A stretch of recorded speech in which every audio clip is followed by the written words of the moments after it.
Γεια σας παιδιά, σε αυτό το βίντεο θα σας δείξω τη δική μου μαγική άμμος. Είναι κάπως έτσι.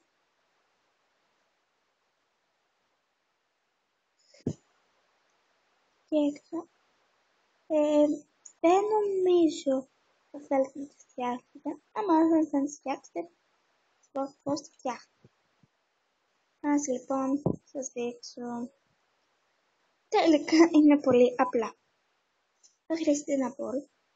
Οτιδήποτε μπολ. Ακόμα και έτσι, αν θέλετε μπορεί να έχει και καπάκι. Θα χρειαστείτε μία κόμμα. Θα χρειαστείτε λίγο νεράκι. Βάλτε λίγο νεράκι. Μπορείτε.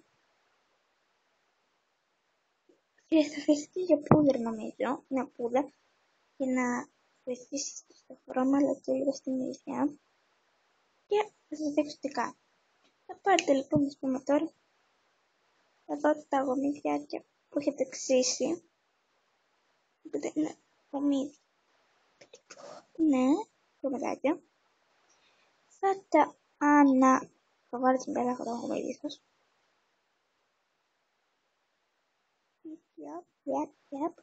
Θα βάλετε πολύ λίγο νεράκι.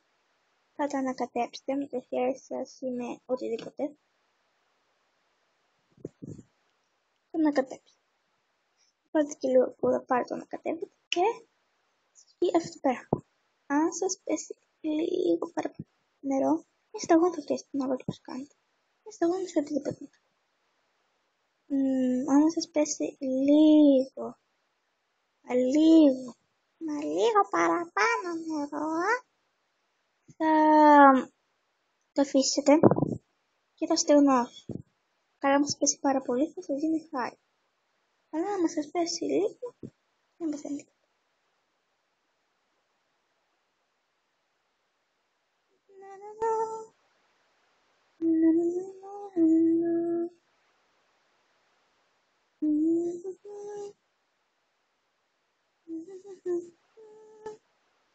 Λοιπόν, αυτό ήταν το βίντεο μου παιδιά.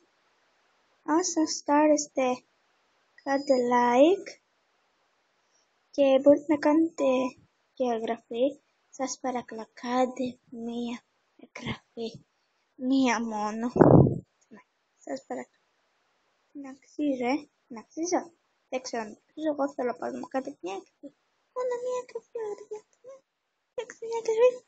Έτσι πως κάτσετε, κοίτατε τι ωραίο βιντεάκι, ωραίο βίντεο, μια εγγραφή να τις κάνω. Και άμα δεν κάνετε εγγραφή, εντάξει μην κάνετε εγγραφή, αλλά κάντε ένα like,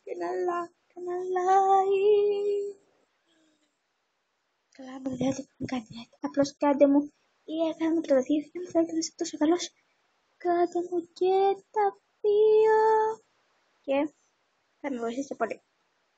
Προσπάθησα σήμερα και έκανα 2 βίντεο. Όπως να ξέρετε είναι βράδυ τώρα.